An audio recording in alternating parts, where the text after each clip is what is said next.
Bueno, a ver, pues estamos con un episodio más, ya de vuelta, y hoy es un episodio especialmente importante porque tratamos un tema que es delicado, ¿no? Vamos a hablar sobre todo de las adicciones, en especial al cannabis, a la cocaína y al juego. Tenemos la gran suerte de estar acompañados de 3 invitados que nos van a hablar desde diferentes perspectivas de estos temas. Y bueno, pasamos con la introducción de cada uno de ellos, por favor. Hola, yo soy David, soy trabajador social y llevo trabajando en el mundo de las adicciones pues casi 9 años en un centro que se llama Concienciados. Yo soy Emilio, tengo 24 años, soy adicto en recuperación, estoy también en Concienciados, David es mi terapeuta y llevo en recuperación casi 3 años. Yo soy Llanos Conesa Burguet, soy profesora permanente laboral universitaria, soy psiquiatra, jefa de servicio en Hospital General de Valencia y también pues llevo muchos años pues viendo clínicamente pacientes con adicciones. Muy bien, y este episodio surgió porque estábamos en clase, una asignatura mía en la Universidad de Valencia, en drogodependencias, y tuve una clase sobre todo del cannabis con la doctora Llanos, y surgió pues la idea de hacer el episodio, enfocarlo un poco con las adicciones y tener sobre todo 3 puntos de vista para tratar todas las partes, digamos, de la adicción, desde la epidemiología y la prevalencia de las adicciones en la población, de los factores que desgraciadamente fomentan esa caída en la adicción, de las cosas que se pueden hacer, que no se pueden hacer desde fuera para ayudar a esas personas, de la adicción en sí, tanto desde el punto de vista clínico y médico, como desde el punto de vista de la experiencia personal, como desde el punto de vista más biopsicosocial, ¿no? Entonces, vamos allá con el episodio. Si os parece bien, vamos a empezar un poco con la experiencia personal de Emilio. Cuéntanos un poquito cómo empezó todo y un poco pues tu vivencia personal. Vale, a ver, yo empecé a los 17 años, fue cuando, en verdad fue un poco tarde, porque de normal la gente suele empezar un poco antes. Yo empecé a los 17 años, lo típico, estás con los amigos y empecé a probé los porros.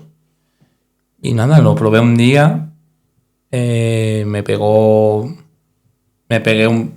como se suele decir, me pegó un viaje que no había sentido nunca eso en mi vida. Y poco a poco, siempre que iba quedando con cierta gente, pues fumaba. Solo fumaba una vez a la semana, una vez, en plan, no tenía un patrón, en verdad. Y nada, eso, empecé a fumar. Luego ya intentaba quedar por las noches para fumar, entre semana también. Nada, después de cenar, volvía pronto a casa, pero ya ese ratito de fumar por la noche, sin darle mucha importancia, porque claro, era solo por la noche, yo seguía llevando mi vida y no me afectaba en grandes rasgos. Luego ya empezó siendo todos los días, por la noche. Y no especialmente era necesario salir de casa. Es decir, ya no es una actividad social, sino que es algo particular, ¿no? Claro, sí. Claro, en un principio era siempre con amigos. Ya poco a poco se iba convirtiendo en que ya me daba igual estar con amigos que estar solo, que yo el porro por la noche me lo iba a fumar igual. ¿Vale? Luego, con 18 años... fue cuando probé la cocaína de fiesta un día, me acuerdo que bebí más de la cuenta y un amigo me dijo, toma, prueba esto que te lo va a quitar todo. Y me acuerdo que lo probé y dije, ostras, esto es... Porque claro, yo entré al centro por consumo de cocaína y cannabis, en especial la cocaína. Mi droga estrella es la cocaína. Claro, ahí ya fumaba porros todos los días, la cocaína era solo de fiesta, de un ambiente social. Poco a poco me acuerdo que algún día consumía entre semana, cuando salía algún día a cenar o algo con amigos, pues miércoles tal, también consumía.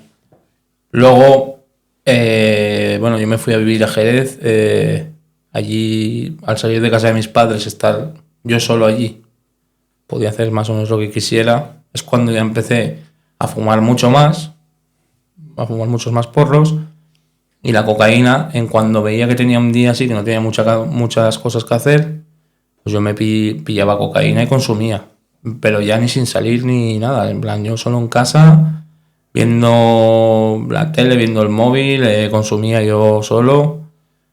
Claro, después vine aquí a Valencia, vine otra vez a casa y fue cuando volví, en plan, volví a estar en casa de mis padres. ¿Qué pasa?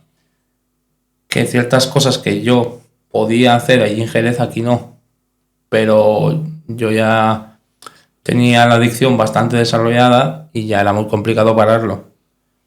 Poco a poco empecé a consumir más hasta que al final se convirtió en consumir cocaína y porros todos los días.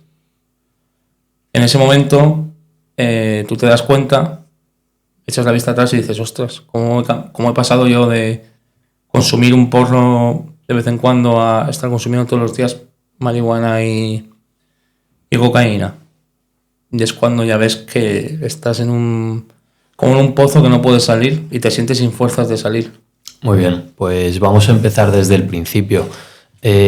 ¿Cómo de frecuente es este problema? ¿Cómo de accesible es la marihuana? Ya sabemos todos que es súper accesible, pero sobre todo, ¿cómo sirve de puente hacia otras drogas, por ejemplo, la cocaína? Bueno, cuando preguntas a muchas personas que consumen cocaína u otras sustancias, lo que entienden como psicoestimulantes o heroína, ¿no? O opiáceos, cómo ha empezado, ¿no? Y te encuentras que un altísimo porcentaje, yo diría que un 80%, en sus inicios, en la primera adolescencia o adolescencia media, han empezado por el alcohol y el cannabis. Y el cannabis es como una puerta de entrada muchas veces porque realmente ahí se ve, está claro que un alto porcentaje de jóvenes consumen cannabis porque se entiende que es una droga, entienden ellos que es una droga blanda, que es menos peligrosa, es más aceptada a nivel social y no parece que sea cocaína. Entonces un porcentaje de esos chavales se convierten en adictos. Y a partir de ahí las adicciones, como pasó en el caso de Emilio, se van juntando, ¿no? Se van ampliando. Entonces, muchos adictos a cocaína en sus inicios, la primera sustancia es el cannabis.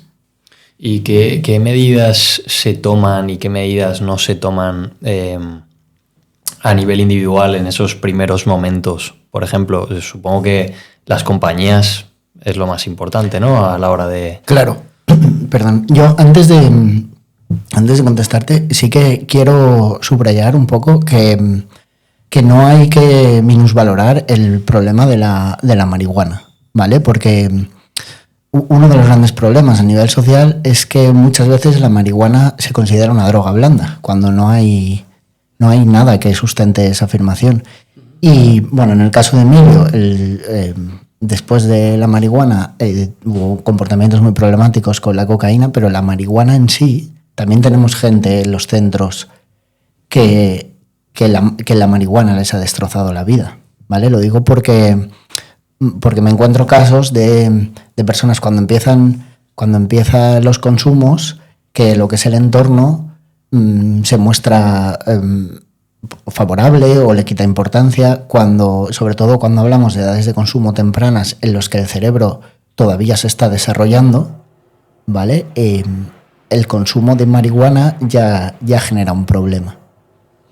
Por apuntalar lo que dice David, está claro que en esos años es el momento de aprendizaje, de todavía edad de estudiar, ¿no? De escolarización hasta los 16, que es obligatoria.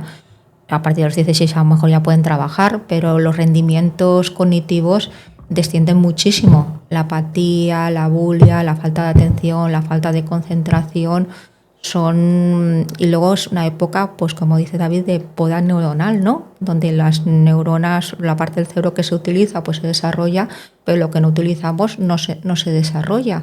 Y entonces, claro, estas personas se quedan con problemas a corto plazo, pero también problemas de rendimiento cognitivo a medio y a largo plazo. Por no hablar que es una de las drogas que más favorece el desarrollo de la psicosis. en personas que puedan tener predisposición y algunas personas que genéticamente no tenían tanta predisposición, pero sobre todo es un potenciador de la psicosis mucho mayor que el resto de las drogas. Sí, y una pregunta un poco para los tres, por un poco profesionales y experiencia personal, porque el cannabis es una droga que prueban al menos un porcentaje alto de adolescentes comparado igual con el resto de drogas. ¿Hay algún factor de riesgo clave o perfil psicológico determinado que un poco pueda de forma precoz orientar a que esa persona le vaya a llevar a un problema grave? Porque de todo el porcentaje de adolescentes que prueban el cannabis, supongo que será bajo el que acaba siendo un problema serio. Un poco esa es mi pregunta. Se estima que un 24-25%, según las encuestas a nivel nacional, ¿no?, de pacientes de usuarios entre 15 o 24 años están consumiendo cannabis alguna vez, de vez en cuando, fines de semana. Hay un consumo, ¿no? El consumo de riesgo ya perjudicial, ¿no?, se estima en un 1,4%. Es verdad que es un pequeño porcentaje con respecto a los que la van probando, ¿no? ¿Cuál es el factor de alarma? Realmente el consumir es ponerte en riesgo. Es decir, nunca sabes pues si te pasará como Emilio, que de repente nota una sensación muy satisfactoria, un efecto recompensa, ¿no?, un estímulo a nivel neuronal que es fantástico y que quiere ese estímulo, ¿no? O realmente le sirve para sentirse mejor en situaciones donde no se sentía bien o se siente más integrado en un grupo. Es decir, riesgo, es decir, te estás poniendo en riesgo en el momento que estás tomando. Ahora, es verdad que cuando dejas de escuchar a los amigos, cuando dejas de escuchar a la familia, que te están diciendo, oye, que se te nota, que se te ve fumado, porque se piensan que no se les nota, que lo minimizan, que están normales, que los controlan, ¿no? Pero no, el entorno te está diciendo, oye, que se te ve mal, que se te nota, que en tu casa tus padres te lo dicen, que si lo consigues disimular en casa los amigos, que te pones a fumar solo, ¿no? Que empiezas a no rendir. A bajar el rendimiento en los estudios. A faltar a las clases, a faltar a los estudios, a no rendir, a bajar el rendimiento y, como ha dicho Emilio antes, a estar más irascible, a que ya no estás tan bien con los demás, ¿no? Que ya estás más aislado, más a la tuya, te aíslas de la familia, estás irritable con ellos. Y luego, por otra parte, entiendo que tú también modificas tu vida, ¿no?, y adaptas tus actividades conforme vas evolucionando con el consumo hacia adaptar tus actividades al consumo, ¿no? Claro, de hecho yo estaba pensando en eso porque, claro, llega un punto que, pues a ver, todos cuando somos adolescentes, pues o bien juegas a fútbol o practicas algún deporte o lo que sea, y yo creo que un punto crítico es cuando ya empiezas a poner por delante el consumo de estas actividades, ¿vale? Cuando ya empiezas a poner por delante el consumo es porque algo no va bien.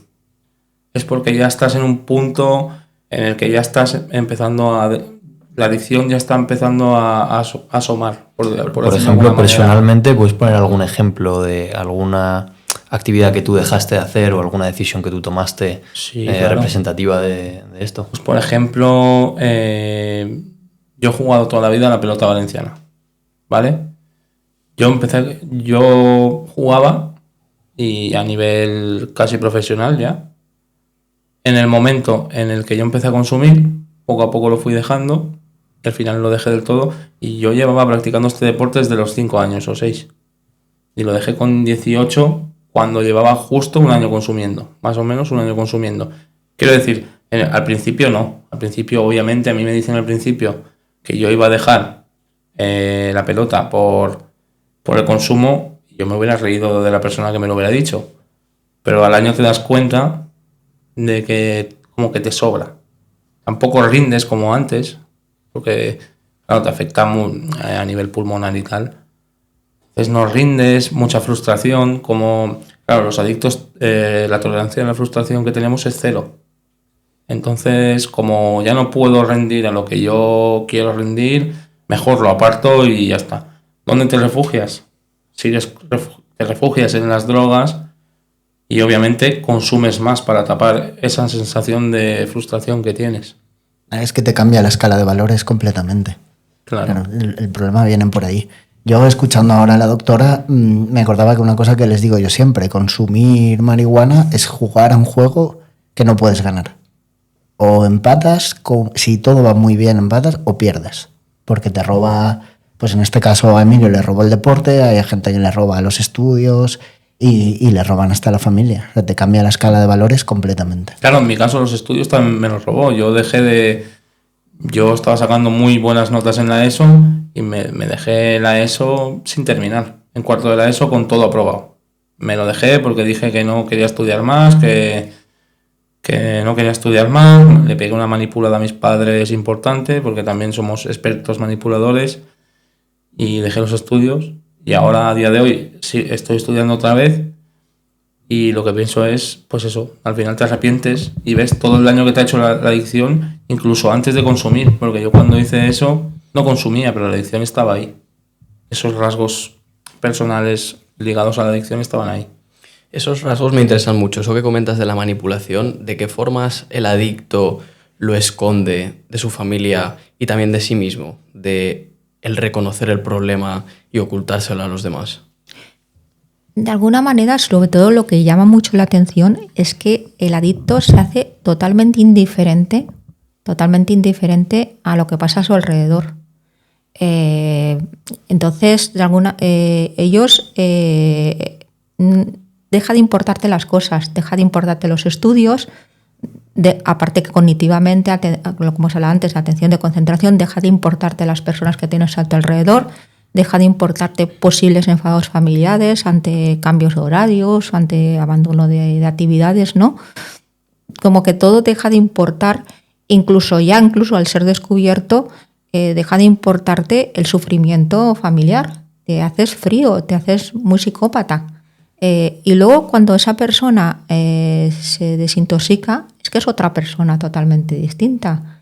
La ves cuando está intoxicado tan indiferente a todo, ¿no? Y tan alejado emocionalmente, que no es capaz de conectar emocionalmente con la desgracia que está creando a su alrededor, y luego es una persona pues con su corazón y con sus sentimientos, porque entonces ya la sustancia se ha ido del cerebro, ¿no? Entonces, volviendo un poco a la pregunta inicial, cuando una persona está en esa situación de adicción, como lo explica muy bien Emilio, intentas ocultarlo infructuosamente, porque es que al final eso va más y sale, ¿no? Se te puede notar más, se te nota más de lo que tú piensas, ¿no? Y luego, pues claro, lo que dice también David, hay entornos más permisivos o que tragan más o que asumen más que otros, ¿no? Pero no es el amor que se tiene que manifestar hacia ellos, sino el amor real es el de que pone límites, el que haces de malo y el que dices, oye, que aquí está pasando algo. Ellos intentan siempre al máximo, como ha dicho Emilio, ocultar, y ahí cuando ocultas, pues claro, ya es un primer síntoma, ¿no? Ocultar hasta que se pueda. ¿Y cuál es el punto de inflexión en el que tú te das cuenta de que eres adicto? ¿Es cuando tu madre te da el ultimátum? ¿O cuando realmente tú dices, vale, tengo una adicción? Yo en mi caso fue cuando yo me daba cuenta que estaba con gente consumiendo y yo consumía todos los días, ellos consumían socialmente de fiesta. Te das cuenta que cuando ellos, que consumiendo lo mismo que ellos, a ti no te hace absolutamente nada y ellos tienen esa sensación que tú estás buscando y que tú no llegas ya a encontrar. Es que, a ver, no sé si me he explicado bien, pero es en el momento en el que tú te das cuenta de que tú necesitas el triple que todos para sentir lo mismo. Cuando te das cuenta de que tienes un problema y todos se dan cuenta, obviamente, te dicen, tío, tú no estás bien. Y de hecho, yo recuerdo a mis amigos estar todos consumiendo, yo consumir y ellos enfadarse conmigo por estar yo consumiendo. Y yo pensaba, pues si estáis consumiendo vosotros también. Me decían, ya, pero es que lo tuyo no es normal. O igual estar con mis amigos, estar todos consumiendo a las 5 de la mañana, ellos cada uno irse a su casa y yo buscarme otro grupo de gente para seguir consumiendo hasta las 10 de la mañana y así. Y ahí es cuando te das cuenta de que dices, ostras, esto no es normal. Aquí esto se me ha ido de las manos. Dices, aquí tengo un problema.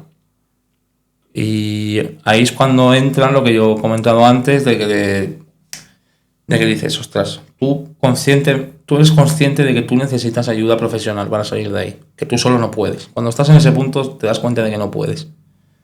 Pero también es complicado para uno mismo aceptar eso y siempre te queda esa esperanza de decir, a ver si te terminas de consumir y decir, ya lo dejo, mañana no consumo más, ya hasta aquí se acabó.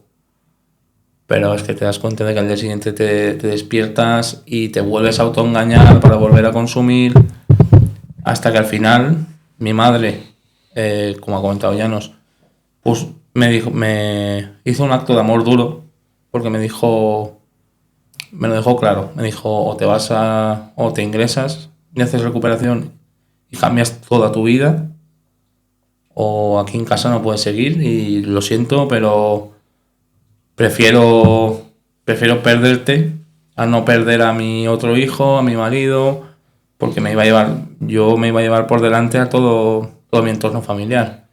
Mi madre perdió la relación con sus hermanos, con mi padre la relación era muy mala, con mi hermano. Es que cuando una persona está en consumo, se carga todo alrededor. Es como una manzana podrida en un saco. Poco a poco lo va pudriendo todo. Sí, y entiendo que es muy difícil racionalizar con esa persona, ¿no? Porque al final es imposible. Es imposible. Y que si no acudes a gente profesional, dejarlo por tu cuenta, como comentas, es un porcentaje que es ridículamente bajo. Entonces, un poco cuando acude este paciente a vosotros, ¿cuáles son, digamos, los puntos de comienzo, los pilares fundamentales de tratamiento? ¿Cómo abordamos a este adicto? Normalmente acude primero la familia, ¿vale? Y sobre todo les enseñamos el amor duro que comenta Emilio, a marcar límites muy claros, porque claro, es lo que dice él, una vez entra la marihuana o cualquier droga en una familia, se lo carga todo. Yo estoy habituado ya, porque lo veo muy a menudo, como, y lo ha dicho él, un hijo consume y el matrimonio de los padres se rompe por las mentiras, las manipulaciones, el buscar seguir consumiendo, porque la escala de valores que decía antes que te cambia es que está arriba la droga y luego ya todo lo demás, ¿vale? Entonces, lo primero que hay que hacer es marcar límites claros, asesorarse de profesionales, de verdad, gente formada y con experiencia, y marcarle límites a la familia y que les expliquen que los límites tienen que tener consecuencias. Y esas consecuencias tienen que ser serias, porque lo que hay en juego es serio. Y a partir de ahí, pues con los pacientes trabajamos a nivel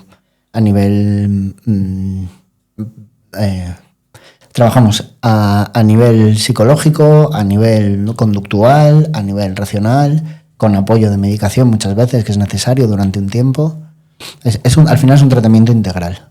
¿Y tú ves patrones que se repiten en los pacientes que te entran? Por ejemplo, pacientes que tú ves en los que han tenido, como antes comentábamos, antes de empezar la conversación, tú decías, Emilio, que tú ya notabas o que eras una persona que se podía volver obsesiva, por ejemplo, con el deporte de pequeño o con ciertas conductas. Yo me acuerdo un trabajo que hice en primero de medicina, que leí un artículo pienso que eran unos investigadores de la Universidad de Pensilvania, que decían que dependiendo de cómo tengas los receptores de dopamina en la neurona presináptica y postsináptica, según cómo estén distribuidos y concentrados o no, pues puedes tener o en el futuro se podrá, pues mediante un cribaje genético y saber, predecir si tú vas a tener una predisposición a la adicción o no.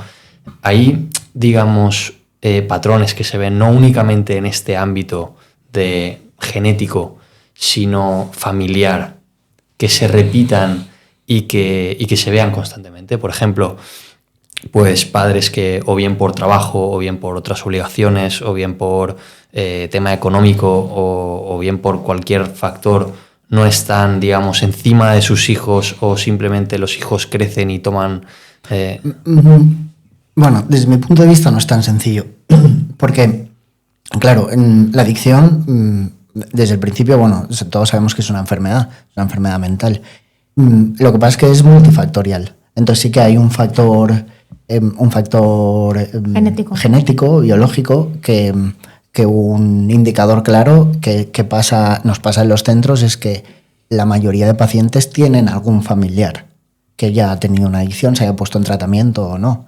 ¿Vale? Ahí tenemos un factor. Hay un factor psicológico también, que lo hablábamos antes, de pues a la hora de desinhibirte o a la hora de reducir la ansiedad.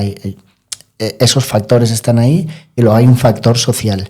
Yo no pondría tanto el foco en si los padres están... Porque muchas veces nos pasa, nosotros también hacemos terapias para las familias, y ya pasan alguna terapia que es una madre lamentándose, culpándose, porque luego además de la adicción está la coadicción.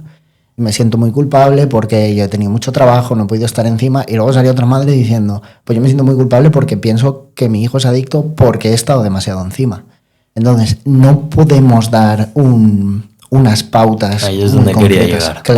Claro, sí que es verdad que hay factores de riesgo, sí que las familias tienen que estar pendientes, que si ven alguna cosa que se dejen asesorar, y asesorar por profesionales, que no sirve cualquiera, ¿vale? Pero no puedo dar unas pautas concretas porque también es un poco volverse locos, y al final si hay un factor genético es importante la prevención, pero hasta qué punto eso no siempre se puede controlar. Sí que es verdad que cuanto antes intervengamos, menos se desarrollará la enfermedad y más posibilidades de éxito en la recuperación. Es el punto en común que sí que digamos que está claro, ¿no? Que cuanto antes se identifique y se prevenga, digamos, ahí es donde hay que poner el foco. Y en cuanto a esto, ¿creéis que se hace el suficiente esfuerzo sobre todo en prevención? Hay cosas que se están haciendo ahora mismo, por ejemplo, desde el Estado, desde las administraciones públicas, para, sobre todo en tema de prevención. ¿Te sientes, por ejemplo, doctora Yana, piensas que en el sistema hay los suficientes medios como para identificar estos casos y tratarlos? A ver, quería hacer un inciso también sobre las causas, que de alguna manera la genética es bastante importante, ¿no? Nunca sabes, tampoco tengo unas pruebas claras dentro de los sistemas sanitarios, ¿no? De si alguien es genéticamente predisponente o no, pero es verdad que la asociación familiar y la genética es un factor de vulnerabilidad importante. A partir de ahí ya van los factores de riesgo, desencadenantes y de mantenimiento, que son los que ha hablado David, ¿no? En cuanto a esta pregunta de qué hace la sanidad pública con respecto a estos casos, a una prevención primaria, ¿no? Antes de que tengamos el problema ahí de lleno, ¿no? Pues ahí sí que hay muchos huecos, ¿no? Hay muchos huecos en el sentido de que las campañas de prevención sobre las drogas o de concienciación pues no están lo desarrollados que nos gustaría, o no se están haciendo. Es verdad que los colegios se interesan, los docentes se interesan porque se vayan a hacer charlas a los colegios, se vayan a asesorar. Están los psicólogos municipales, que sí que pues con los menores de edad pues puede tener unos primeros contactos, pero no llegas a una infraestructura que realmente pues sea de choque, ¿no? De choque contra este problema de concienciar, de decir, oye, que lo que estás consumiendo, el cannabis, te está ya afectando ya en estos momentos de tu vida, estudiando, trabajando, sea la edad que tengas, te está afectando ya a corto y a medio plazo, y a largo plazo, por supuesto, ¿no? Y luego a largo plazo veremos si eres uno de estos elegidos en donde vas a tener una predisposición a la adicción y ya te estás poniendo en el disparadero, ¿no? Pero ya a corto y a medio plazo te está afectando, y esas campañas hace falta desarrollarlas mucho más. Yo sé que hay asociaciones tipo ANAR, ¿no? De hecho, creo que tenemos una reunión en la red de salud mental dentro de poco con ellos, ¿no? que sí que están pues trabajando mucho estos temas de concienciación, de prevención en personas jóvenes, ¿no? Porque hace mucha falta. La administración tiene que implicarse más en todo esto para que estas personas que están con ciertas conductas peligrosas, ¿no? Pues sepan identificar dónde están cruzando líneas rojas y poder parar, ¿no? O poder frenar mientras sea posible. Y luego, sobre todo, el pedir ayuda a un profesional es básico. Quiere decir, que entiendan todos que padres o incluso chavales, que pedir ayuda a un profesional, los profesionales vamos a informar, públicos, privados, de todas partes, vamos a informar, vamos a intentar orientar, vamos a intentar aconsejar, si no es en la administración pública, en temas privados, sino en concertados, ¿no? Siempre vamos a intentar dar el consultar a un profesional es básico porque primero no nos vamos a enfadar con nadie porque consuma, no nos vamos a poner de los nervios y vamos a intentar orientar y vamos a tratar con tranquilidad las cosas. No hay ningún temor de hablar tranquilamente sobre esto, que por otra parte hay privacidad absoluta sobre tu caso. Perfecto. Y luego me interesaría preguntarle, doctora, ya que Emilio comentaba antes lo de consumir el triple que sus compañeros, y ahora que hablábamos de predisposición y de receptores, si hay algo que quiera comentar sobre el sistema de recompensa o sobre los efectos, lo que es a nivel de estructura cerebral a largo plazo del consumo de sustancias o del consumo de cannabis para los interesados, digamos, que entiendan los efectos que puede llegar a tener. Claro, cuando tú tienes acostumbrado a que con el consumo del cannabis tus sistemas dopaminérgicos están en alto funcionamiento y tus receptores dopaminérgicos a nivel cortical están hiperestimulados, ¿qué es lo que le pasa a Emilio, ¿no? Bueno, primero que también es verdad que haces tolerancia, ¿no? Cada vez necesitas consumir más, el triple, ¿no? Para tener esa sensación subidón, ¿no? De buen viaje, ¿no? Sí. De buen viaje, de colocón, ¿no? Y luego mantenerlo, ese subidón. Y luego, por otra parte, cuando dejas de tomar, dices, voy a dejar de tomar, esto no puede ser. Pasa 2 o 3 días y dices, pues, ¿por qué no puedo? Claro, es un tema biológico, no solamente es el tema de hábito y... Es que tú estás acostumbrado a esa estimulación en tu cerebro a nivel dopaminérgico que te da esa sensación de ánimo, de intensidad, que luego pues tus receptores no están ocupados a ese nivel y entonces tienes una sensación de vacío, de bajón, de no poder, de me falta algo, ¿no? Y puede ser por eso, ¿no? Es tan fuerte ese subidón que lo que comentabas antes, de que el resto de cosas ya no te importa. El problema familiar, lo que comentabas antes, deja de importarte. No llega a ese nivel de intensidad que te da la droga. ¿Puede ser por eso? Claro. Y de hecho, hoy os lo puede contar Emilio, al hilo de lo que decía la doctora. Llega un momento, y no, es verdad que cuanto más consumes, pero no siempre, que el consumo ya no te genera ningún placer. Es simplemente aliviar el malestar de no consumir. Y a eso se llega, y lo puede decir Emilio, que su última temporada de consumo era estoy mal, consumo, dejo de estar mal y luego necesito consumir para dejar de estar mal, pero no porque experimentes ningún placer. Claro, sí, porque tú estás en un punto que tu vida es un caos. Yo en mi caso no estaba haciendo nada con mi vida. Solo me levantaba a las 4 de la tarde, consumía, estaba consumiendo hasta que caía a las 6 de la mañana, me dormía y ya está. ¿Qué pasa? Tú te levantas, ves la vida que tienes, que no estás trabajando, no estás estudiando, no estás haciendo nada. Entonces, ¿qué haces? Consumes para tapar eso, ese malestar que tienes. Y es que yo es lo que digo, yo consumía y yo no me llegaba a colocar ya. Tenía tanta tolerancia que yo... A ver, obviamente sí que ibas puesto, pero que no tenía nada que ver a cuando yo consumía las primeras veces. Ese subidón, ese... Todo está bien, ¿qué va? Era simplemente para dejar de escuchar mi cabeza. Que yo creo que durante mucho tiempo tu mayor enemigo es tu cabeza. Y al final consumes para pararla, para silenciarla y no escucharla.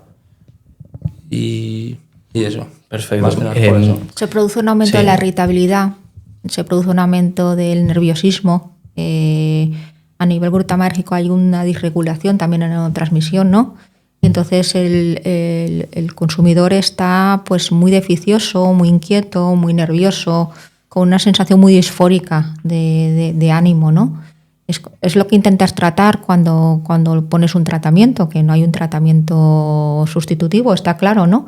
Pero intentas paliar esos efectos de irritabilidad, de disforia, de mal humor, de inquietud. Sí, a mí me ha parecido muy interesante, sobre todo lo que has dicho hace un rato de la poda neuronal, de los efectos de la marihuana. También estaba hablando de David, de cómo, si bien es cierto que no te puede inducir, o sí que lo puede hacer, pero normalmente se percibe como una droga blanda porque no es tan inmediato y tan potente el efecto como el de la cocaína, sí que te, digamos, pone una posición en la que eres capaz de tomar unas decisiones en la que de otra forma no tomarías, ¿no? Si, por ejemplo, no sé si hubieses... ¿Cuánta gente empieza directamente con la cocaína sin estar en ese efecto de alcohol, sin haber probado la marihuana? Ese efecto de entrar en el ciclo, en los poros y estar en un estado en el que pasas a otras drogas, quizás el foco, donde se tendría que poner el foco, ¿no? de la prevención. De alguna manera, las personas que van directamente a drogas tipo cocaína o heroína, es más raro que vayan directamente, pero sí los hay, ¿no? Son personas más mayores, ¿no? De alguna manera que, bueno, como dice David, ya tiene un cierto poder adquisitivo y tiene más fácil acceso a estas sustancias. Y el cannabis, pues sí, la marihuana es más asequible económicamente, más extendida a nivel de la juventud y de alguna manera es como más accesible, ¿no?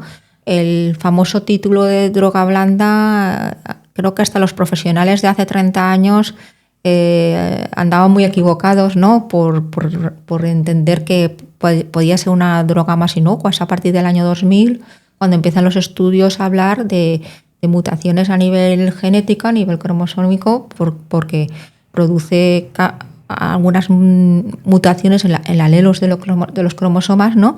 Y que personas predispuestas a la psicosis se disparan hacia una psicosis gravísima, ¿no? Y de inicio más temprano, de características más brutales, o incluso encontrarse en psicosis tóxicas en personas no tan predispuestas genéticamente.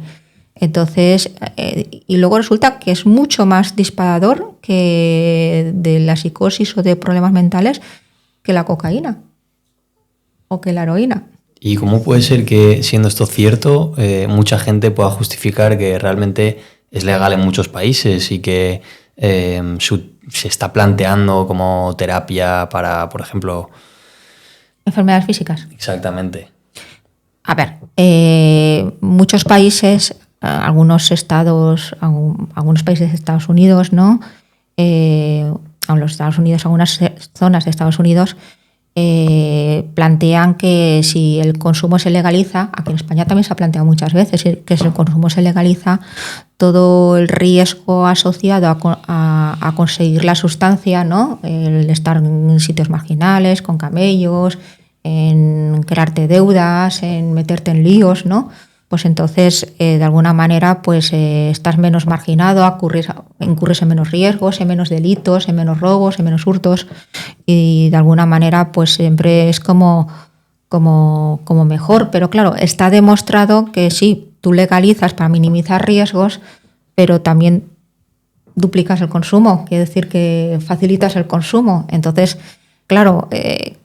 ¿qué es mejor o qué es peor? Dices, vale, pues los chavales se meten en menos hurtos, en menos robos, en menos líos, pero si estás más accesible, pues se multiplica el consumo, ¿no? Y esa es un poco claro, la cuestión. Y cuando aumenta el consumo, las patologías, las enfermedades mentales aumentan en proporción. ¿Sabes? Que no es solo un problema de aumenta el consumo, porque eso en sí, bueno, podríamos discutir si es un problema o no. El problema es que luego ello viene asociado a enfermedades psiquiátricas que aumentan en la misma proporción. Luego el otro tema es el cannabis terapéutico, ¿no? O la marihuana terapéutica, que es lo que siempre se ha hablado, ¿no? Vamos a ver, está claro que disminuye el dolor, ¿vale? Es antiemético, disminuye las náuseas y bueno, y da más apetito, más ganas de comer. Entonces, a ver, pacientes con enfermedades terminales, con enfermedades donde hay mucha caquesia y mucho dolor, pues se han planteado el uso. De hecho, hay agonistas, ¿no? Hay sintéticas, hay cannabidiol, ¿no? Tetrahidrocannabinol sintético, ¿vale? Que se puede utilizar en determinadas enfermedades físicas graves con un deterioro físico terrible a nivel de anorexia, de náuseas, pacientes oncológicos terminales. No hay estudios claros de consecuencias de eso a medio o largo plazo porque se supone que es un uso muy, muy, muy puntual, tanto a nivel de la sustancia como a nivel de sintéticos, ¿no? Vale, es decir, eso siempre está ahí, ¿no? Y es un tema de debate porque tampoco a medio o largo plazo sabemos consecuencias. Y a mí me gustaría comentar también que, a ver, obviamente en la sociedad se ve como una droga blanda, pero por mi propia experiencia, yo cuando ingresé, lo que más echaba de menos era el fumar por las noches. La cocaína era más a nivel... Era una necesidad más a nivel psicológico, pero más de notarlo físicamente, era la marihuana, era el cannabis. Porque yo me acuerdo que estaba en la cama y estaba 3 horas dando vueltas, ya tomando medicación. Quiero decirte, al final lo que más noté yo al principio era la falta de marihuana. Sí, vamos, que no se la puede infravalorar para nada con respecto a las otras drogas. ¿Qué va? Y para la gente que la infravalora así como tal, la doctora, ¿nos puedes explicar un poco qué es el CBD, qué es el THC? La gente habla mucho ahora de tiendas por Valencia, de, en teoría, marihuana buena. ¿Esto puedes explicar un poco cuál es la diferencia y, sobre todo, si puede llegar a producir el efecto del que nos está hablando Emilio? ¿Cuál es la relación? Poner la línea donde está. Yo he visto alguna tienda, pero no he entrado. Otro día puede que entre y curiosee, ¿no? A ver, la sustancia psicoactiva es el 9-tetrahidrocannabinol, ¿vale? Que es la sustancia psicoactiva a nivel cerebral que produce todos los efectos, tanto a corto como a medio o largo plazo que hemos comentado, ¿no? Luego está lo que llamamos el cannabinol y el cannabidiol, ¿no? Que es el CBD, ¿vale? El CBD tiene un porcentaje de sustancia psicoactiva muy, muy inferior, ¿no? Hablamos de un porcentaje ínfimo de sustancia psicoactiva con respecto al tetrahidrocannabinol, que realmente pues es mucho más insignificante. De hecho, hay muchos adictos que utilizan el CBD como tratamiento sustitutivo de la marihuana, del cannabis más tóxico, ¿no? Porque es como 10 o 15 veces menor. ¿Qué pasa? Que como todos los consumos siempre animamos a la abstinencia total. Pero bueno, andábamos comentando de camino aquí, los tres, ¿no? Que si eso sirve como una puerta de entrada, el CBD, para disminuir el consumo, para luego, en otras fases más posteriores, pues conseguir la abstinencia total, bien. Pero bueno, hablamos de porcentajes mucho menores, pero nada es bueno.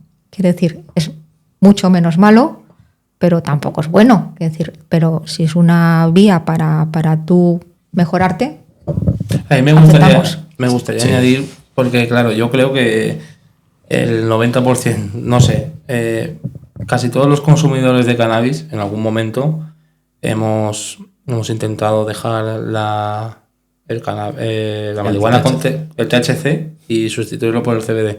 ¿Qué pasa? Que tú estás acostumbrado a cierto colocón que el CBD no te lo da. Duras 2 o 3 días fumando CBD.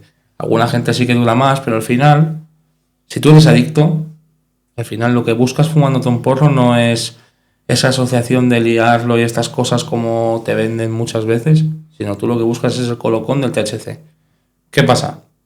Que te dura nada, una semana que empiezas a fumarlo, te dejas el THC, empiezas a encontrarte algo mejor porque te sientes más activo, pero al final tú lo que buscas cuando fumas es el colocón del THC y al final lo terminas dejando de lado. Eso yo ya más a nivel de experiencia.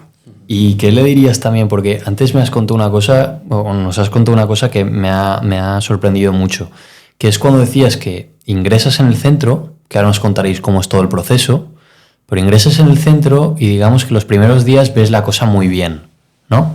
Esto, ahora nos explicarás por qué, pero esto para las personas que también tienen la falsa sensación o la percepción de que no necesitan ayuda porque ellos pueden solos, cuéntanos tu experiencia al entrar al centro, de ver cómo realmente la cosa es más compleja de lo que parece a simple vista. Sí, a ver, es lo que he comentado antes. Tú vienes de, como he comentado, vienes de tener una vida totalmente desestructurada, sin ningún tipo de orden, sin ningún tipo de horario, sin ningún tipo de rutina, con muy malos hábitos en cuanto a higiene, de comida, de todo, ¿vale? Llegas al centro y de pronto tienes, te ves levantándote pronto, haciendo deporte, con tu terapia. Luego comiendo bien, todas las comidas que tiene que hacer una persona. Estás leyendo, estás tranquilo. Y estás descansando bien, tal. Y claro, vienes de un caos extremo y en una semana estando en el centro te das cuenta de que llevas una rutina que hacía a lo mejor 6, en mi caso 5 años, 4 o 5 años que no llevaba. Entonces, claro, te pegas ese subidón de decir, wow. Esto era lo que comentabas antes de nube rosa, que a mí me ha gustado Sí. el concepto, no lo había escuchado. Claro, nunca. eso es la nube rosa porque es como una luna de miel, ¿vale? Porque tú estás ahí y estás que sientes que es la mejor decisión de tu vida, dices, esta es la buena, ahora a partir de aquí me va a ir todo bien. Y esto termina cuando el cuerpo se queda sin sustancia, cuando te das cuenta de la realidad. De todo el dolor que has hecho. Sí, cuando se queda sin sustancia, entiendo por el tiempo que pasa cuando dejas de consumir. Esto no sé si lo comento en clase, que cuando te hacen una prueba, ¿no? El cannabis es que tarda tiempo en eliminarse. Se acumula en el tejido graso, entonces la sustancia sigue estando activa 2, 3, 4 semanas, incluso 6 o 8, ¿no? A mayor tiempo de consumo, mayor tiempo para eliminación. Es decir, tú puedes consumir 1 o 2 veces por semana que siempre vas a tener niveles en sangre. Entonces el cannabis, hasta que pasa 1 o 2 meses en personas adictas de consumo regular, pues claro, tardan en eliminarse y es más, no sé en qué momento, pero bueno, los niveles van disminuyendo, pero tardan, no es la cocaína, ¿no? O la heroína, que es de vida media corta. Muy bien, pues entonces ahora vamos un poco a hablar de cómo gestionáis el ingreso. ¿Cómo gestionáis el ingreso? ¿Cómo gestionáis esos primeros días? ¿Cómo gestionáis ese final de la nube rosa, digamos? ¿Cuál es el proceso? Y luego también, Emilio, nos explicas tu experiencia intentando encontrar solución. ¿Vale? ¿Qué pasos tomas al principio? Si quieres empezamos por ahí y luego explicamos todo Perfecto. el proceso. Tú de primeras, cuando tu madre te da ese ultimátum, tú acudes directamente, entiendo, al hospital, ¿no? ¿Qué es lo que conoces? No, yo cuando mi madre me dio el ultimátum es porque ya había ido a la UCA, habíamos pedido meter en la lista de espera, tal. Y el ultimátum es cuando yo me doy cuenta de que no... Mi madre se da cuenta también de que no puedo parar, de que tanto tiempo en lista de espera es inviable. Y es cuando contacta con concienciados. Entiendo, la UCA es la unidad de conductas adictivas. Sí, claro, mi madre contacta con Juan Avilés, el director del centro, y le dice... Esto fue, no sé si fue un viernes, se dice el lunes vienes, hacemos una entrevista y ya concretamos el ingreso. A mí me lo dijo mi madre, de primeras, bien, acepté. Fui, hice la entrevista, yo me acuerdo que en la entrevista, de pronto estuve en la entrevista, era un lunes por la tarde y me dijo Juan, mañana te ingresas. Y yo dije que no, quería ir el viernes y me dijo Juan, no, que si no, al viernes no llegas. Yo me ingresé, estuve sin móvil, estuve sin contacto con ningún amigo, sin montar a caballo, que había sido mi pasión durante estos últimos años, sin poder coger el coche, nada, a ver, estás ingresado y ahí no, sí que obviamente estás ingresado, pero una vez sales del ingreso, sí que es cierto que cuando sales no tienes smartphone, tienes un móvil de teclas, no puedes conducir, tienes que pedir permiso para todo, para salir de casa tienes que pedir permiso, pues al final lo que tienes que romper es todo, y una vez lo rompas todo, es cuando puedes ver lo que puedes salvar a lo mejor. Eliminar la droga de todo para ver con qué te puedes quedar. Yo, la verdad, me he quedado con muy pocas cosas. Ver si que es cierto, mi mejor amigo de toda la vida lo sigo teniendo. Es una persona que no consume y sigue siendo mi mejor amigo. Pero, ostras, tantos amigos que tenía yo cuando consumía, me doy cuenta de que se cae todo en el tiempo. Ciertas manías, ciertas obsesiones, ciertos gustos que tenía, cuando te metes en recuperación, desaparecen. Cuando empiezas a cambiar tu manera de vivir, ¿vale? Y es eso, en un primer momento lo que te aíslas es de todo. En el centro se te aísla de todo, también para que, no sé, como para volver a reencontrarte, como para ver tu vida, darte cuenta de todo el daño que has hecho en cuanto te has hecho a ti mismo, a la familia, para que te des cuenta también de que muchas de las cosas que hacías, las hacías porque estaban ligadas al consumo, y en el momento que quitas el consumo son actividades que no te interesan y que no van contigo, y te das cuenta cuando te quitas el consumo. Y básicamente es eso.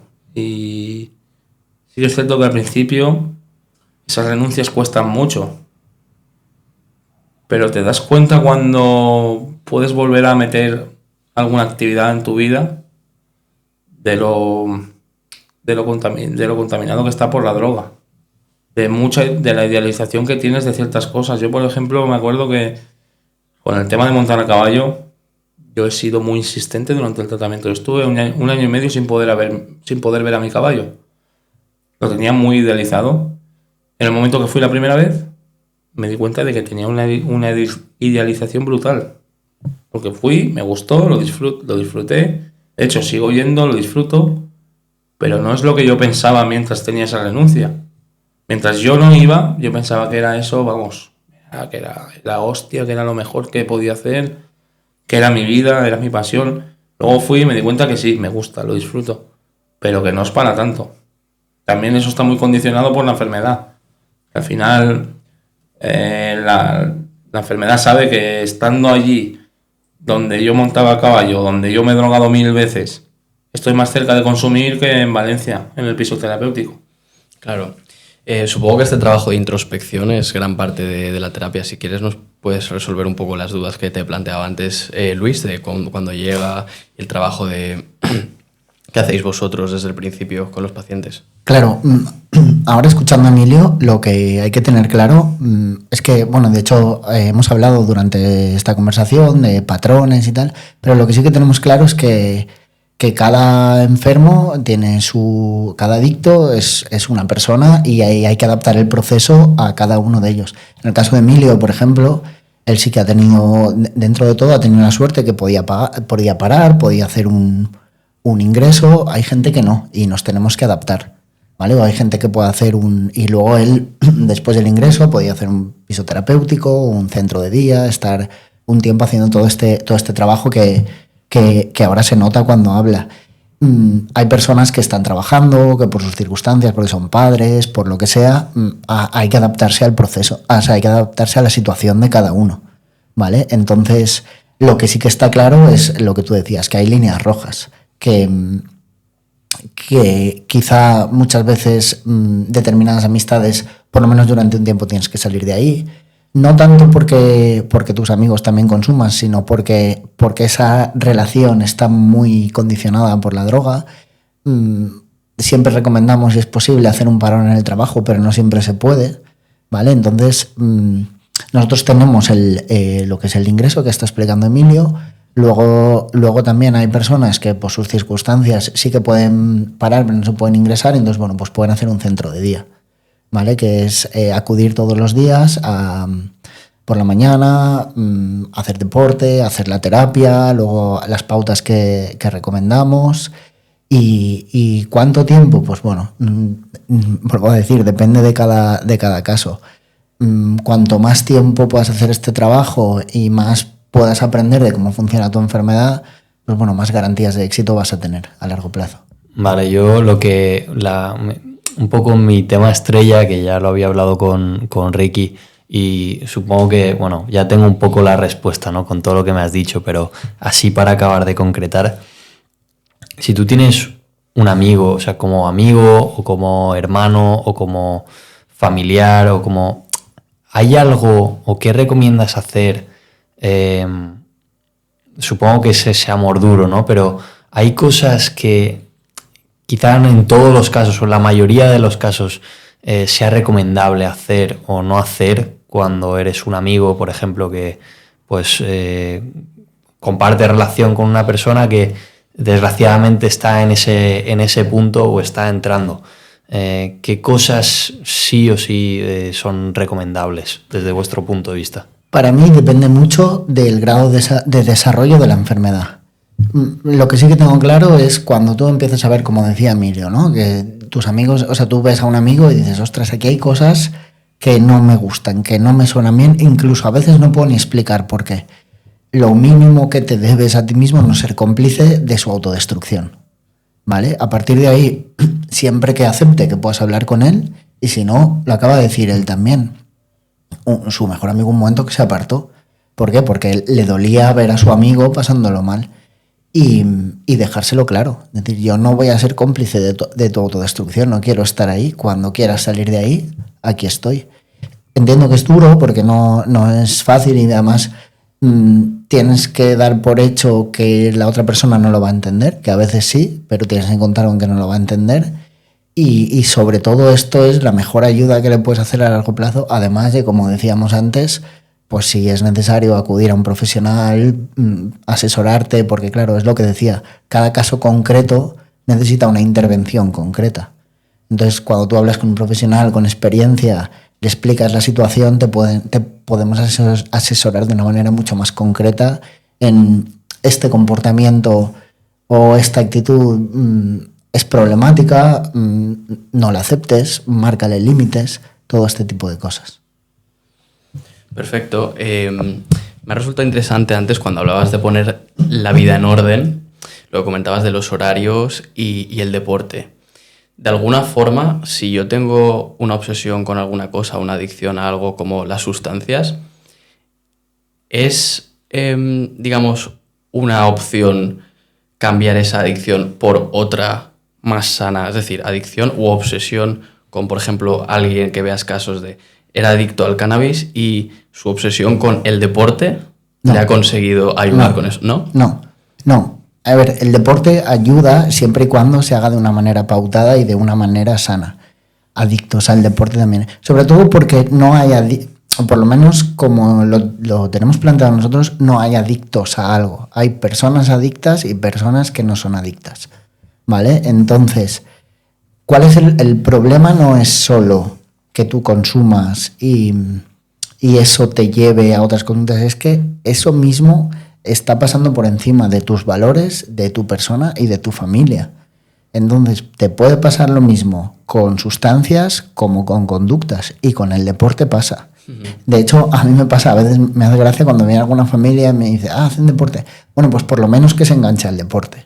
Claro, entiendo que detrás de esa frase lo que hay es mucho sufrimiento, sí, ¿vale? Pero no puede ser una alternativa. ¿Por qué? Porque el deporte también te destrozará, porque pasará otra vez, volverás a pasar por encima de todo, faltarás al trabajo, a tus compromisos personales, y se trata al final de hacer una reestructuración cognitiva para llevar una vida funcional y sobre todo feliz. Claro, también, perdón, Llanos, también otra adicción que está bien vista es la adicción al trabajo. Sí, Que totalmente. Yo estoy cansado de escuchar de muchos compañeros que han venido por ciertas sustancias y con el tiempo se dan cuenta de, ostras, pues yo también soy adicto al trabajo.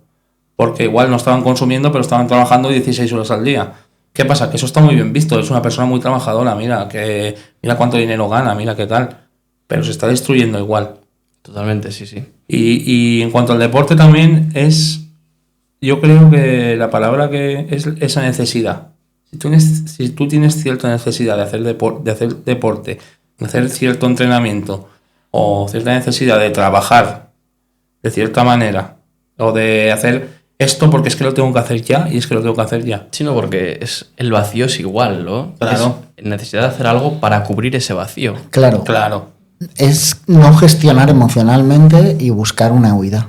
No, y sobre todo lo que no se está renunciando es al hiperestímulo. Quiero decir, ese es el tema, ¿no? Que cuando están en recuperación ellos están haciendo una rutina. Que cuando hablas con ellos dices, ¿y qué tal? ¿Qué tal estás? Bueno, aquí todos los días lo mismo, ya es lo que va a pasar durante todo el día. Claro, yo les digo, es que tú tienes que acostumbrarte a la falta de estímulo. Es decir, porque el estímulo te puede venir o por sustancias o por conductas. El deporte en exceso, de manera adictiva, claro, te produce estimulación, no te produce tranquilidad.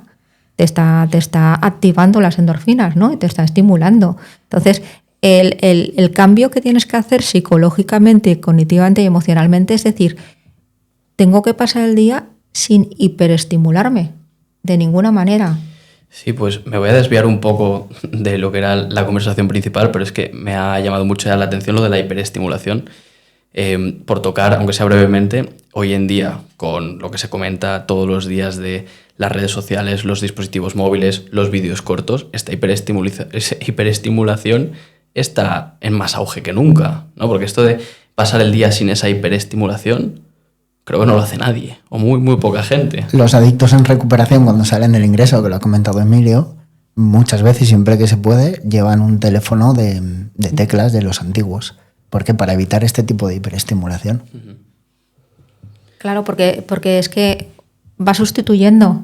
Hay personas que son adictas a cocaína y de repente nunca le había llamado al alcohol, pues le llama al alcohol, porque lo tienen más a mano, ¿no? Sí. Y luego, pues eso, determinadas conductas, pues hay algunos chicos que se ponen de deporte a hacer 4, 5, 6 horas que para que te estás hiperestimulando, ¿no? Y eso te produce ansiedad y te produce también irritabilidad, ¿no?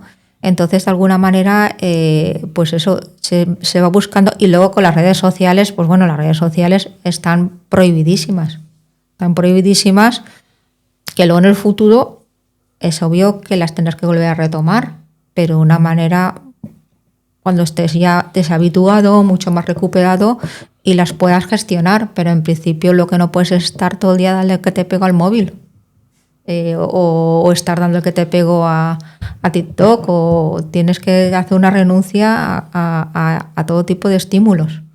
Claro, es que yo creo que hay mucho adicto al móvil, que no está diagnosticado y parece eso que no sea tan grave como las sustancias con las que estamos tratando en la conversación, pero son igual de problemáticas. Claro, te impide el descanso, el rendimiento escolar, el todo. Si yo estoy en TikTok hasta las 3 de la mañana y tengo 14 o 15 años, tengo que irme al colegio.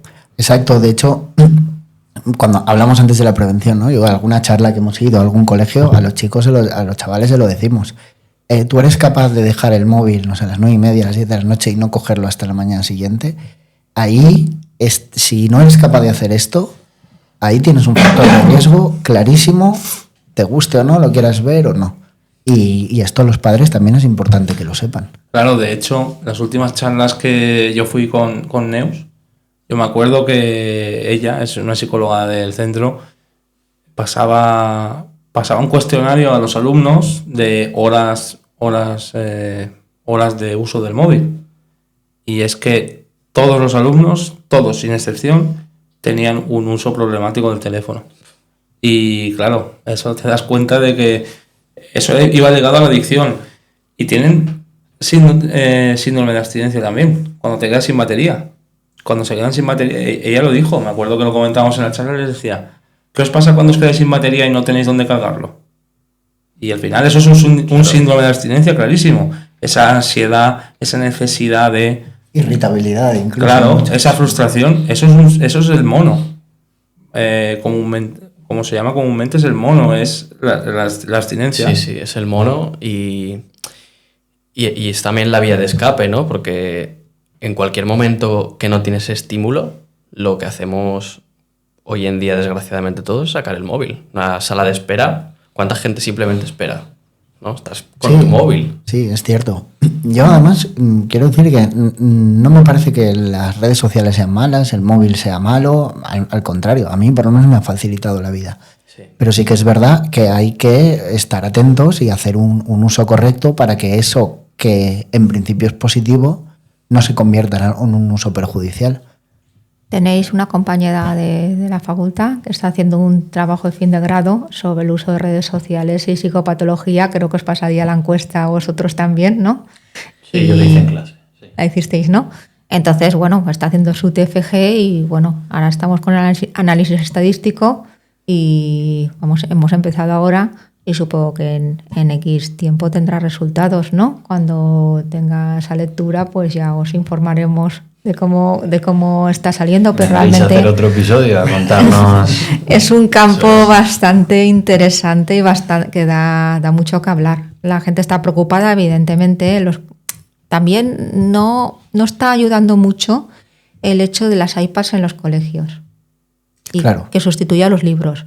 Aparte que no está ayudando a que el cerebro del chaval o de las niñas se desarrolle adecuadamente con todas las capacidades. Yo creo que se escribe peor, se lee menos, no se sabe hacer cuentas, todo lo hace la calculadora, todo se da fácil, inmediato, enseguida, ¿no? No se está favoreciendo la paciencia y creo que es un error, y mira, voy a aprovechar el momento, que los colegios están teniendo en sustituir los libros con las iPads, porque no está favoreciendo el desarrollo de los niños, la adquisición de habilidades y está acostumbrando a estar las 24 horas, tiquití, y ya no se coge un libro o no es tan fácil que cojan lo que me cuesta a mí con mis hijas, ¿no? Que cojan un libro.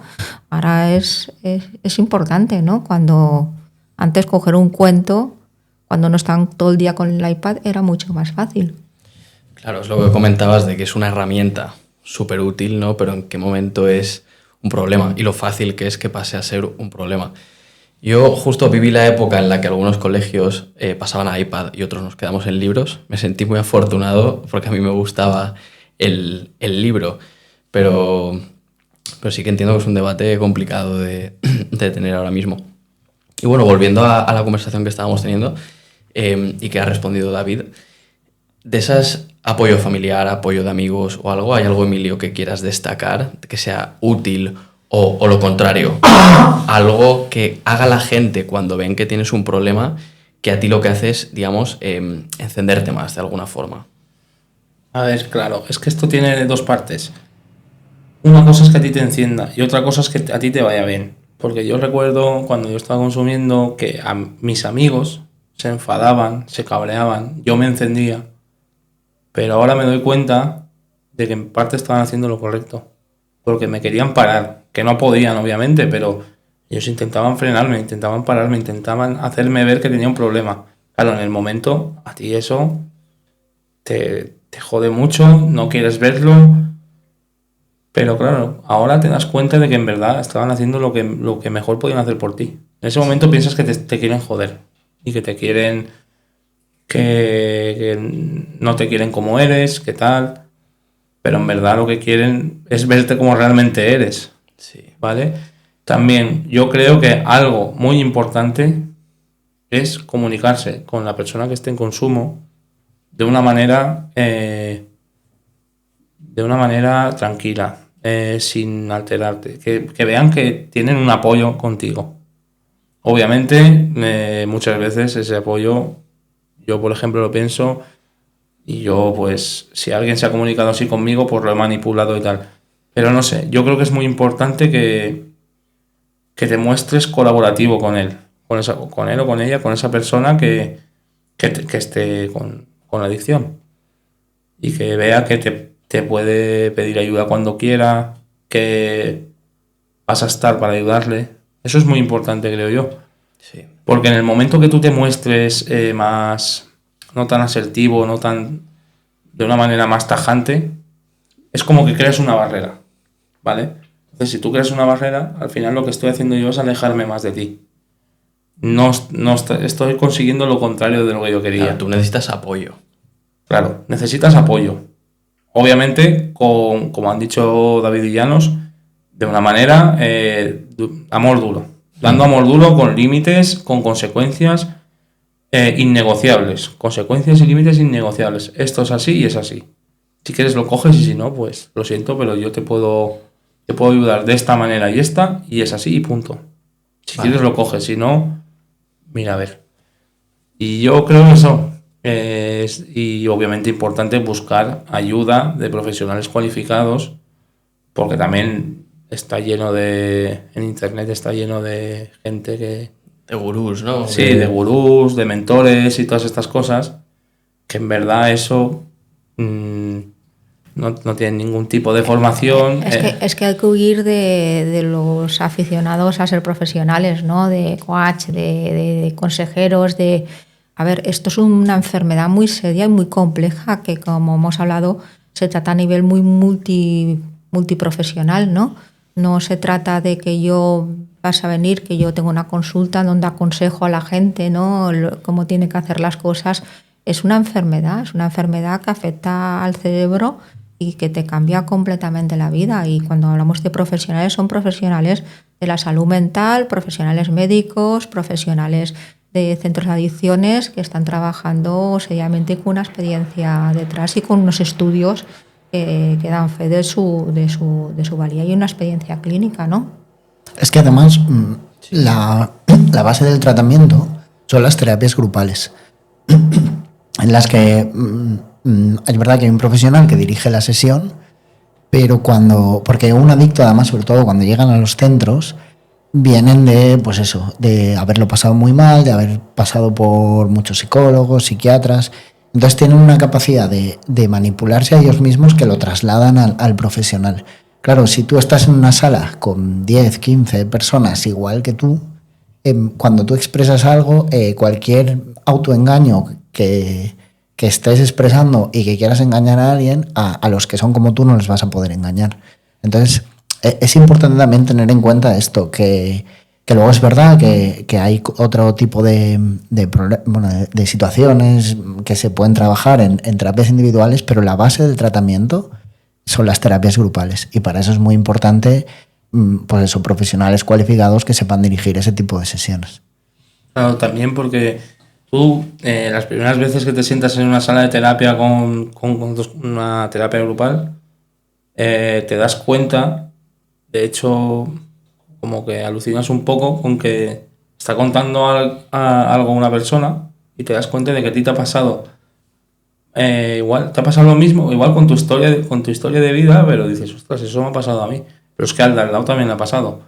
Y entonces esas cosas es la que la terapia de grupo ayuda por eso, porque están hablando el terapeuta y otro paciente y tú te das cuenta de que eso te está sirviendo a ti también. Y que te sientes identificado no te sientes un bicho raro. Llegas ahí y dices, ostras, estos son como yo. Te sientes como arropado también. Porque es muy normal, yo creo que nos ha pasado a todos los compañeros que yo tengo y con los que tal. Cuando tú estás antes de ingresar en el centro, tú te crees que eres una mala persona, que eres una persona, un ser despreciable, que no te quiere nadie, que no quieres a nadie, te sientes, como ha dicho Llanos antes, te vuelves frío, te vuelves calculador, tu único propósito es consumir, te da igual todo, y eso cuando tú quitas la droga está ahí, y lo que te sale es mucha culpa, mucha rabia de ti mismo, de haber hecho cosas que en la vida hubieras pensado que habrías hecho, pero claro, está todo condicionado por una enfermedad. En el momento que te dicen que estás enfermo y que es una enfermedad, es como que es un alivio, en parte. Claro. Porque dices, ostras, que no es que sea yo mala persona, es que tengo una enfermedad. Creo que es un buen momento y voy a aprovechar para un poco transmitir el objetivo de este episodio, ya que dices lo de sentirte arropado y lo bueno de esto es terapias de grupo, ¿no? De que no eres un bicho raro, que le pasa a mucha gente, que eso es importante saberlo, y eso, que no eres ningún tipo de bicho raro, que el objetivo de este episodio es ayudar a cualquier persona que pueda escucharlo y le pueda servir de ayuda.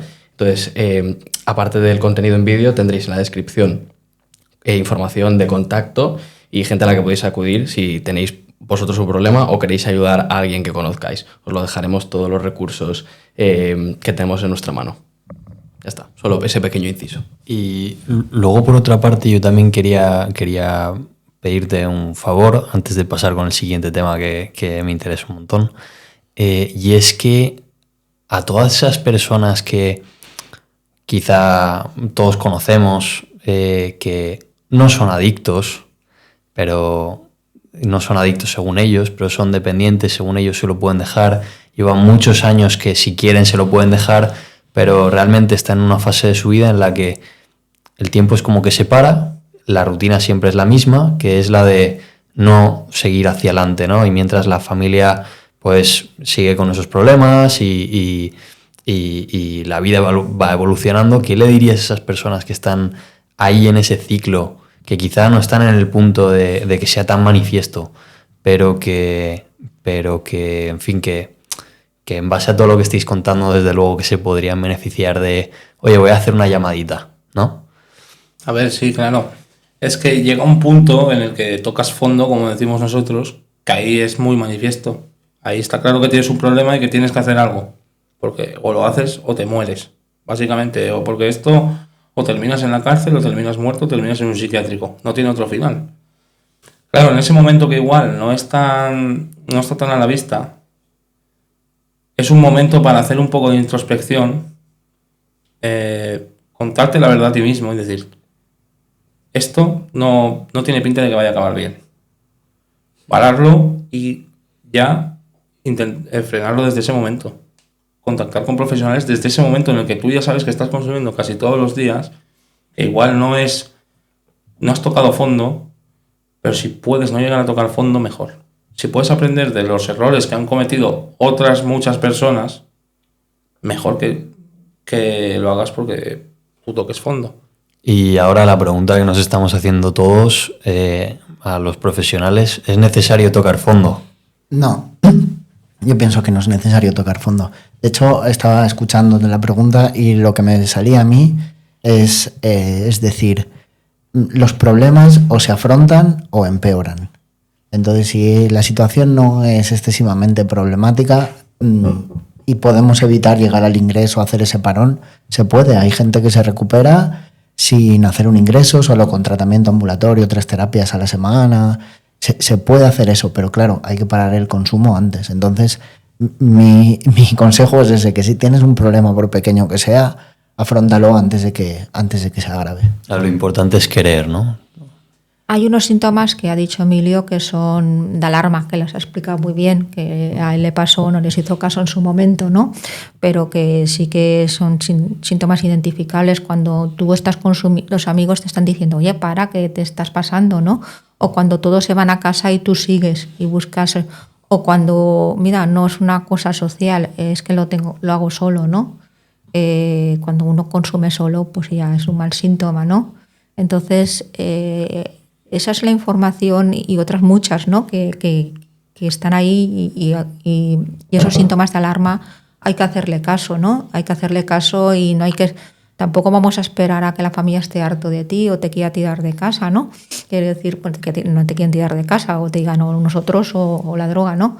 Pero esos síntomas de alarma que te diferencian de los demás y que ya no estás al mismo nivel que hacen los de tu alrededor, hay que hacerle, o la novia o quien sea, ¿no? Es decir, o la familia que te dice, oye, que tienes el carácter muy diferente, ¿no? O que no rindes en los estudios, o que estás suspendiéndolas todas. Es decir, ¿por qué no hacer caso de esos síntomas, ¿no? Claro, yo es que, por ejemplo, yo me doy cuenta de que cuando yo entré en el centro, yo entré porque había tocado fondo, pero yo lo pienso ahora y al final no se puede volver al pasado, pero yo sí que digo, ostras, si hubiera entrado un año antes, cuánto sufrimiento me hubiera ahorrado a mí y a los míos. Y al final, eso te das cuenta, claro, a posteriori. Por eso comentaba yo que si te has dado cuenta de que estás consumiendo, que se te está yendo la mano con el consumo, aunque no sea algo muy grave, si puedes cortarlo ya, córtalo. Y que te pongas en contacto con profesionales, que no lo intentes hacer por ti mismo, porque lo intentas hacer por ti mismo y te dura 2 meses, te dura 3. Al final vuelves a consumir. En cambio, si tú te pones en manos de profesionales, tienes herramientas que tú solo no tienes y puedes cortarlo de verdad. Por eso que a la mínima que tú detectes o que tu entorno te detecte que tienes un problema, escúchalo y haz algo por ello.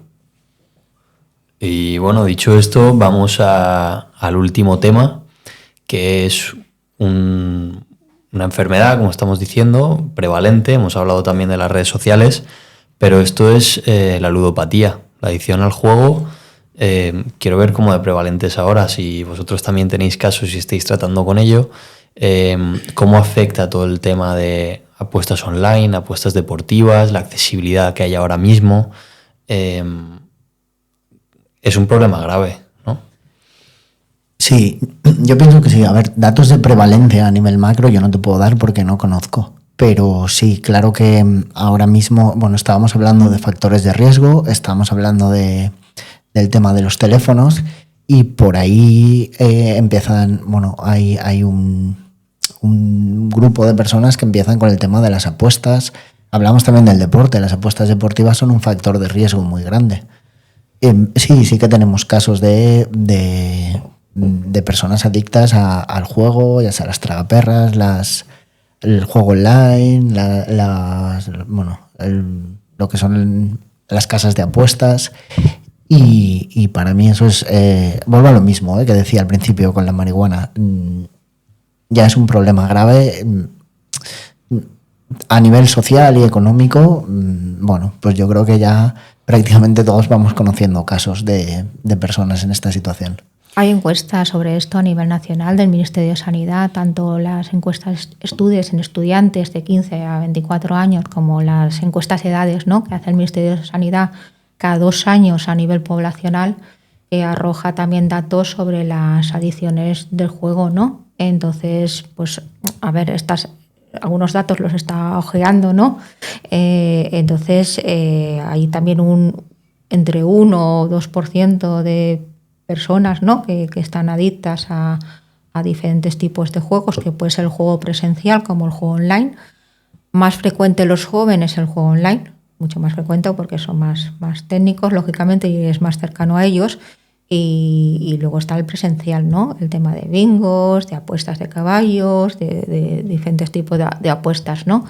Y también llama la atención que cada vez más, incluso lo presencial también es también más frecuente en personas jóvenes de 15 a 24 años, pero hay una prevalencia entre 1 y pico % más en hombres que en mujeres, es verdad, ¿vale?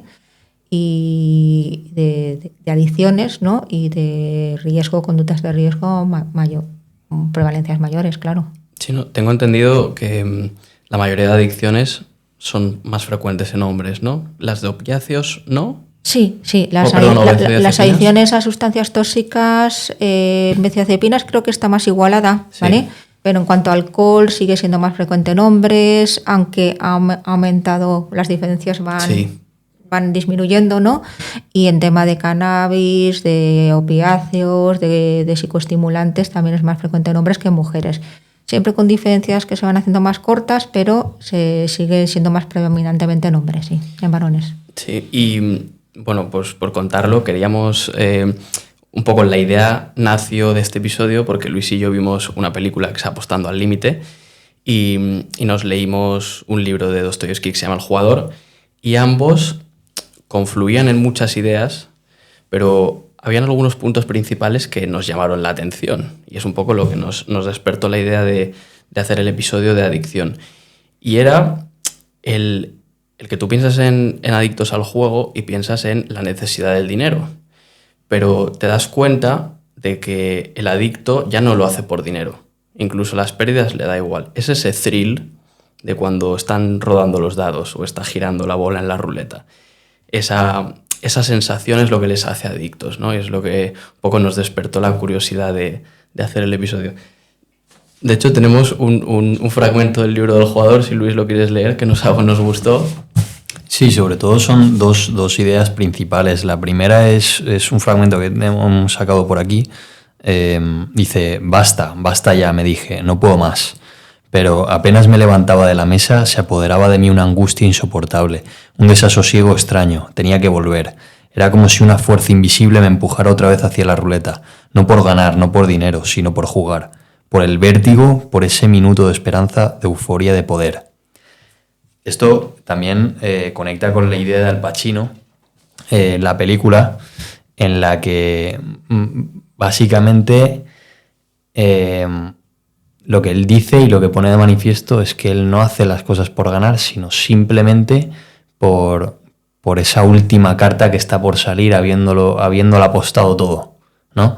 Al final de la película también se ve como, digamos, que le tienen una trampa, no quiero hacer spoiler, pero se ve como la conclusión es que él no quiere ganar, sino que lo que ansía es perder, esa sensación de euforia antes de saber la decisión o lo que va a pasar, de perder y de volver a empezar otra vez, ¿no? Y de seguir en el círculo vicioso.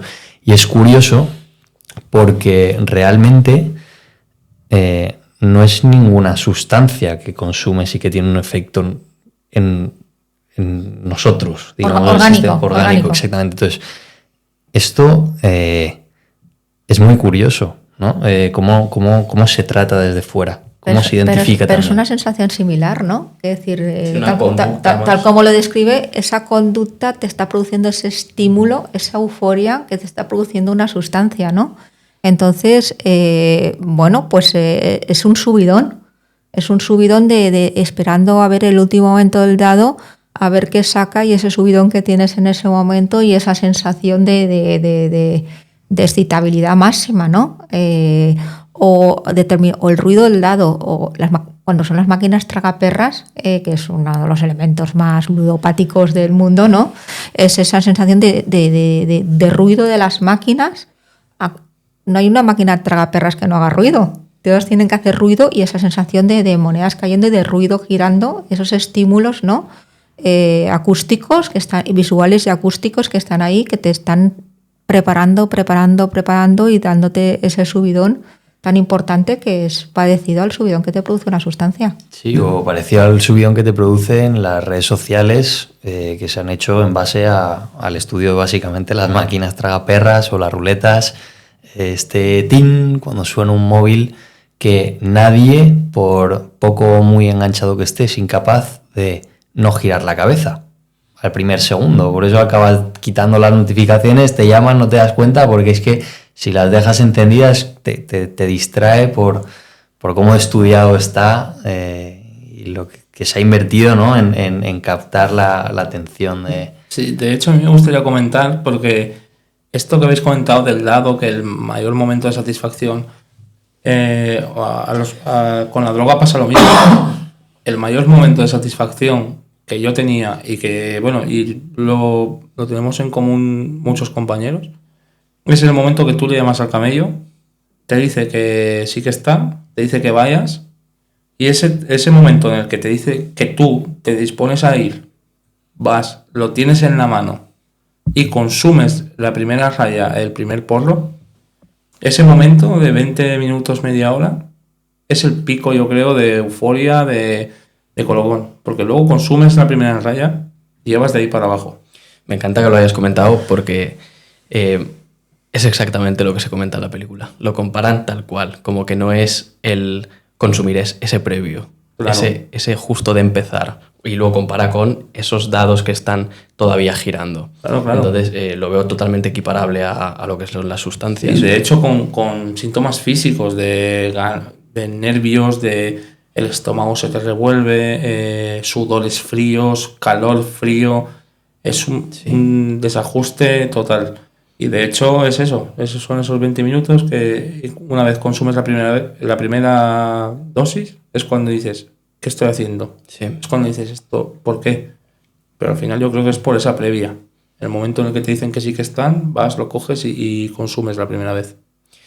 Pues creo que hay que tener mucho cuidado porque si antes comentábamos que el cannabis es de las drogas que más prueban los adolescentes, yo creo que se prueba incluso más lo que es el mundo de la apuesta o el juego, aunque sea de forma esporádica o alguna vez. Creo que conozco muchísima más gente que ha probado de algún tipo las apuestas que las sustancias. Y quizás no se le da siempre tanta importancia como a la droga. Yo lo que no entiendo es cómo se hace publicidad. Pues en la televisión sobre esto, que vale, que lo hacen a la 1 de la madrugada y todo el tema, ¿no?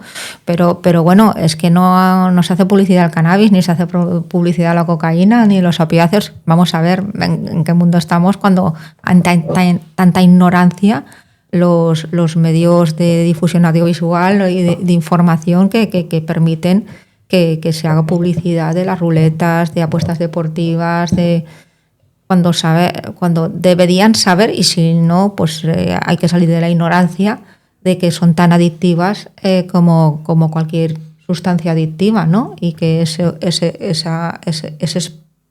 subidón que se espera, ¿no? Ese momento de sentir otra vez esa sensación que en la que no te puedes desprender, está ahí, ¿no? Y aparte también yo también les pregunto, ¿no? ¿Y qué esperas en el juego? Aparte de la excitabilidad, ¿no? También como una fantasía de ganar, ¿no? De poder ganar de alguna manera. También lo describes de alguna manera en el texto, ¿no? Pienso que hasta que los dados paran, estoy fantaseando, ¿no? Con que voy a ganar, ¿no? Estoy fantaseando con que se puede dar eso, ¿no? Y ahora en las redes sociales también existe este FOMO, si os dais cuenta, no sé si lo habéis visto muchas veces, gente o con, por ejemplo, la bolsa. Hay mucha gente que tiene su estrategia para ganar dinero en las apuestas deportivas, tiene sus picks, tiene sus selecciones, tiene dice que gana cierto dinero, tiene un canal. Y la gente simplemente tiene que seguir a esa persona y lo que quiero decir es que ahora mismo con las redes sociales se puede incitar ese miedo a oye, que es dinero fácil, que estoy ganando sin hacer absolutamente nada, simplemente siguiendo los consejos que me da esta persona. Entonces también está ese componente de, oye, es dinero fácil. ¿A qué precio o con qué facilidad se está incitando a que gente, sobre todo mucha gente joven, porque es que yo cada vez veo a más gente joven apostando en partidos o incluso, por ejemplo, haciendo pues eso, inversiones o trading simplemente porque un chaval lo ha dicho por internet y porque es dinero fácil. Yo es que no conozco a nadie que se haya hecho rico con las apuestas. Y si alguien conoce a alguien, que me lo presente. Aquí que estamos en una red de difusión, ¿no? Porque yo no conozco a nadie que haya hecho fortuna, no sé, con la bolsa, pero desde luego apostando, desde luego que no. Yo creo que si hay profesionales de la bolsa, pues que están todos los días en esa profesión y están trabajando en un nivel creo que más serio, ¿no? Más serio y más estructurado, con conocimientos de economía y de que hay que tener, las cuales yo carezco absolutamente, ¿no? Y entonces pues pueden, digamos, pues no hacerse rico, pero ganar en un cierto beneficio, ¿no? En las inversiones, pero desde luego hacerte rico en los juegos, no sé, si alguien conoce a alguien, ese es un concepto que me gusta que hayas mencionado, porque recuerdo cuando yo alguna vez con mis amigos he ido al casino, que me dijo mi padre, vale, me parece muy bien, pero ten en cuenta una cosa, el casino está hecho para que ganen dinero ellos. Si quieres ir para estar un rato con tus amigos y pasártelo bien, que se quede en eso. No vayas con la ilusión de ganar dinero, porque no está hecho para que ganes dinero tú, está hecho para que ganen dinero ellos. Cuando entiendes eso, que no te vas a hacer rico con eso, como si fuese, yo qué sé, me gasto 20 euros como si me los gastas en el cine, yo creo que ahí lo puedes, si eres capaz de controlarlo así, digamos, puedes hacerlo. No, pero eso, que creo que es una idea... Como un uso recreativo, eso es lo que quiero decir. Pero entender eso, que no está hecho para que vayas tú y te hagas rico, lo que has comentado. Yo tampoco conozco a nadie que jugando a la ruleta se haya hecho rica. Claro, es que la ruleta a día de hoy, entre los jóvenes, está muy al día. Quiero decir, hay máquinas, igual que está la tragaperras, ahora hay máquinas, que es la máquina de la ruleta. Hay mucha gente que juega online con el móvil. Y claro, es gente que tiene 14, 15 años que cuando tienen 20 se ven con deudas hasta aquí, luego vienen problemas de intentos de suicidio. Y claro, lo que empezó como un juego puede terminar en muchos casos con la muerte, con suicidios y cosas así. Sí, yo sobre todo también hablaba con Ricky ayer, pues preparando un poquito este episodio, de un fenómeno, esto es ya un poco más psicológico, ¿no? Pero que me parecía interesante, no por el hecho del fenómeno en sí, sino por el hecho de que ser consciente es importante de que esto pasa, ¿no? Que es del intentar o el ver que hay una lógica en el azar, ¿vale? Yeah. O que hay un sistema, o que la ruleta poner a estos números de aquí es el mejor sistema, o de que si tú inviertes en una acción, o inviertes digo entre comillas, porque invertir implica un análisis, implica un estudio fundamental, implica unos parámetros que tú sigues para pues comprar o vender una acción, pero cuando estás haciendo por el símbolo, porque te gusta, y lo miras a los 2 días, uy, está un 1% positivo, esto está bien porque... Y tomas las decisiones en base a pues creencias que te has formado tú en la cabeza, pues al final te lleva a tomar esas decisiones, por ejemplo la ruleta o apuestas deportivas, que te llevan al final en un feedback positivo, ¿no? Que al final pues quizá te lleva a apostar con más dinero, a tomar decisiones un poco más arriesgadas y a acabar tu propio pozo. Por eso yo pienso que hay que tener muy claros los límites. Lo estabas comentando tú. Puedes tener un uso recreativo sabiendo que no te vas a pasar de ahí, y si te pasas por lo que sea, hablarlo con alguien. Apoyarte en un amigo, en un familiar y a través de una persona desde fuera, porque igual eso, al hablarlo, es lo que te dice, bueno, yo estoy viendo más cosas, y se puede buscar ayuda profesional, o simplemente ha sido un día que se te ha ido de las manos y se queda ahí y ya está. Si eso lo tapas, y lo siguiente que va a pasar normalmente es que se te va a volver a ir y lo vas a volver a tapar, y ahí ya estamos construyendo una escalera que se va a acabar cayendo.